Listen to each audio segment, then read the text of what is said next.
It was over an hour since he had shot the deer. He had slaughtered and disemboweled it, thrown it over his shoulder, and was now panting his way through the fields back to his home. One could have followed the red trail of blood all the way from the river back to his cabin. It was a good day for the crows back by the icy stream. They could be heard quarreling over the discarded innards of the deer.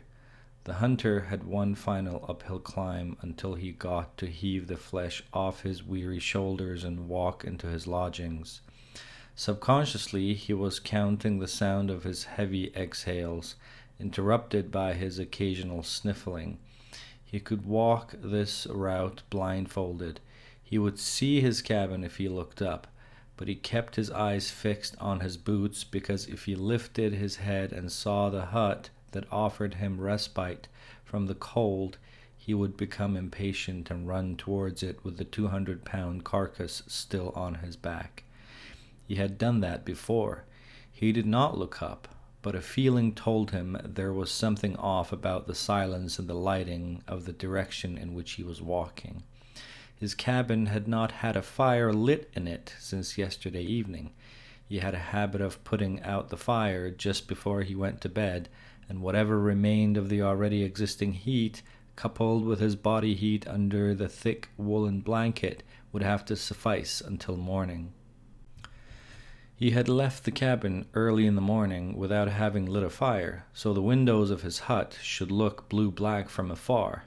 Now, however, he looked up and saw a flicker of yellow light trying to fill the small frame of the cabin window.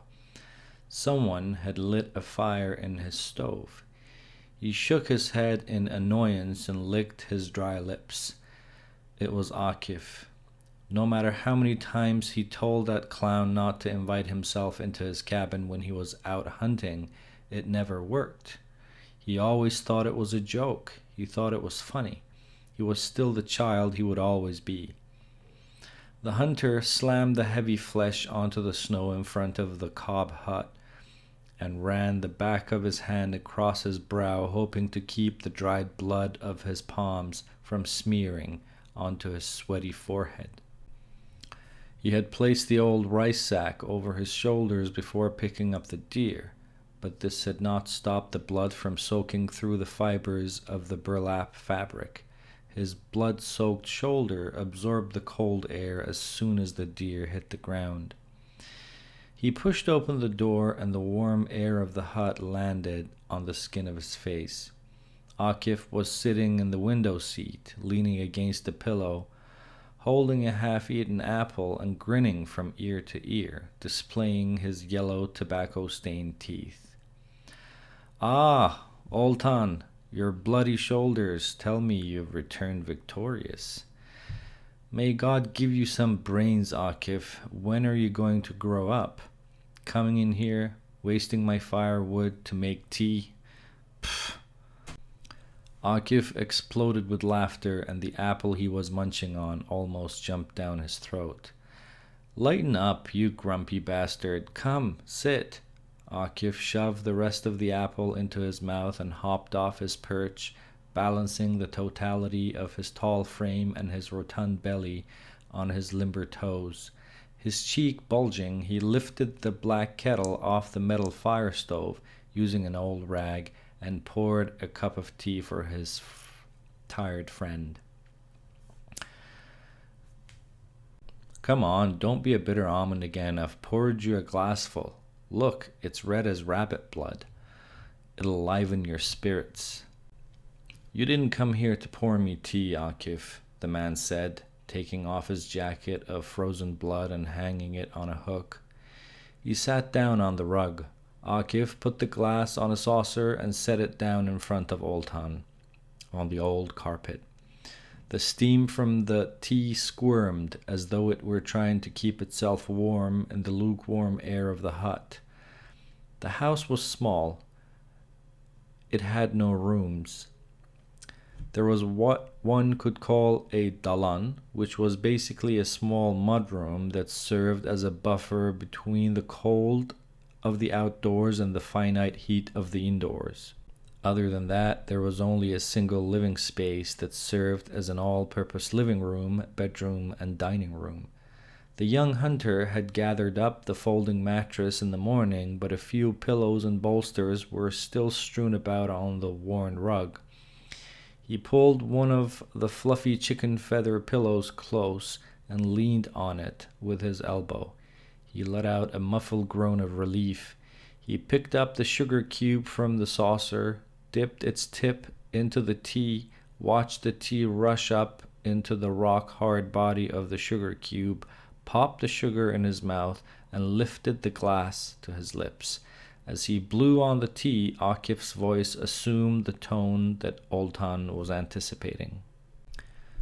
"It's happened again. They've done it again." Oltan looked through the tea glass at the distorted image of Akif sitting at his favorite spot, the windowsill, and leaning forward in excitement.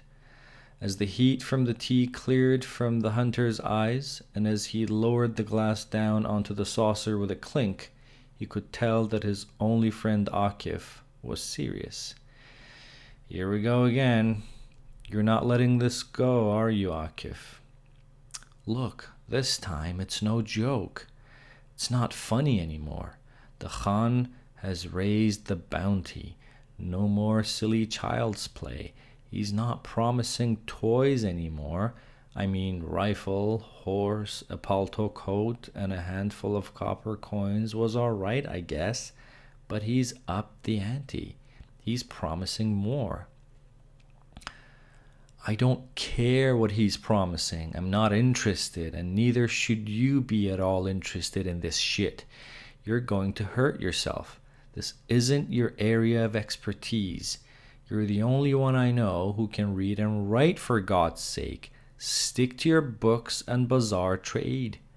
May your father rest in peace. What are you doing even contemplating a hit? Ashe, listen, eh? Listen. Shush. The Khan's men were at the cafe this morning. They said Vadud Khan's men have crossed the river again and stolen a bunch of horses. This time they messed up, though. They stole Zuhrab Khan's prize horses. Zuhrab is so mad he wouldn't bleed if you split his veins with a blade.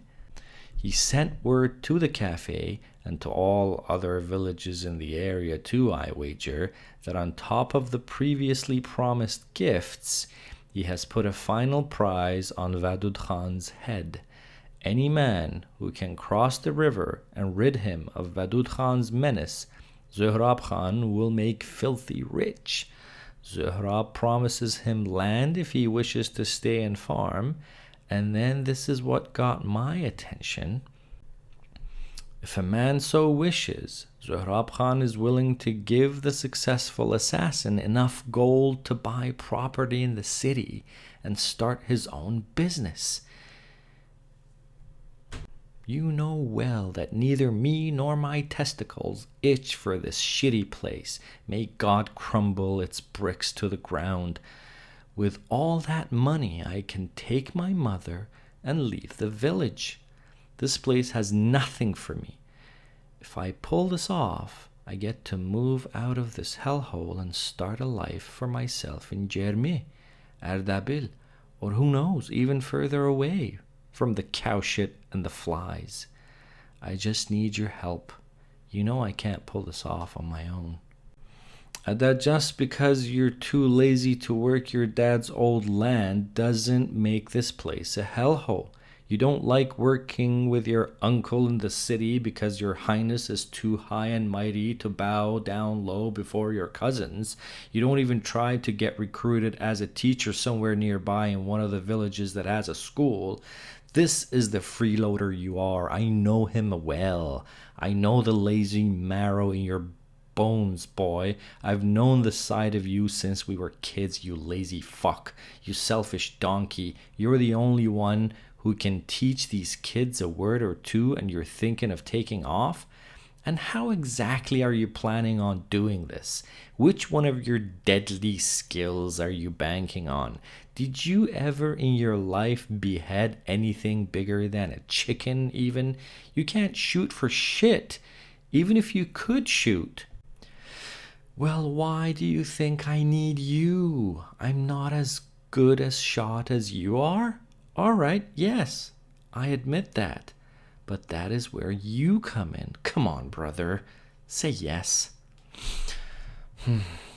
So let's say by some magic you convince me to go on this suicide trip with your non-existent plan, and let's say you convince me to find a way to cross the river safely and get close enough to Vadut's home, which is probably in the middle of a huge village and more of a compound than a house, crawling with his men, armed men on horseback, and let's say I do somehow, by some magic, manage to get a hit on him. How on earth are you planning on getting out of there? Where's your horse? Where's your exit plan? You don't even know the place. Don't tell me you're thinking of galloping back across the river on my old mule, because we know you and your old Sakinenene have but 2 sheep and 2 cows. 10 sheep, retorted a hurt Akif. 10 sheep, not 2. Well, mashallah to you, the hunter started clapping his hands together with emphatic animation, beads of angry sweat on his forehead. May God Almighty multiply your 10 sheep, Akif, you idiot. And to think of that poor old woman. I am thinking of her, eh? And you know I can do this. I just need backup. I need your help, eh? If anyone were eavesdropping on us now and didn't know better, they'd think I was really a lazy fat fuck. You know the shit I can do. Zuhrab Khan himself hired me in the past. Wasn't I the hired muscle for Zuhrab Khan's daughter's wedding? The hunter let out an exhausted grunt that was mixed with a laugh and accompanied by a bitter smile of incredulity. You were the Khan's errand boy for a day, you pathetic donkey. You can't do this, eh? You'll get your balls handed to you. Akif shook his pointed finger at Oltan, bared his teeth like a dog, and as the frothy spittle boiled out of his mouth, he raised his voice. If it weren't for me, you'd have been beaten to death when we were kids. I should have let the village shitheads smack you to death, you ungrateful loser. You're all losers in this place. I'll go. I'll find a way to do it without you. It's my fault for wanting to share the bounty with you. Have fun in your little shack with your dying mule and broken toy gun. He intended to point at the gun as he enunciated the final word of his exit piece, but he was too distraught to locate it and did not notice that the hunter had left the gun out in the dalan. He swooped his woolen newsboy cap off the floor, slapped it on his balding head, and rushed out of the door. Outside the hut, the deer rested on the snow. Akif's angry departure reflected in reverse inside the black marbles of the animal's open eyes. The day was silent,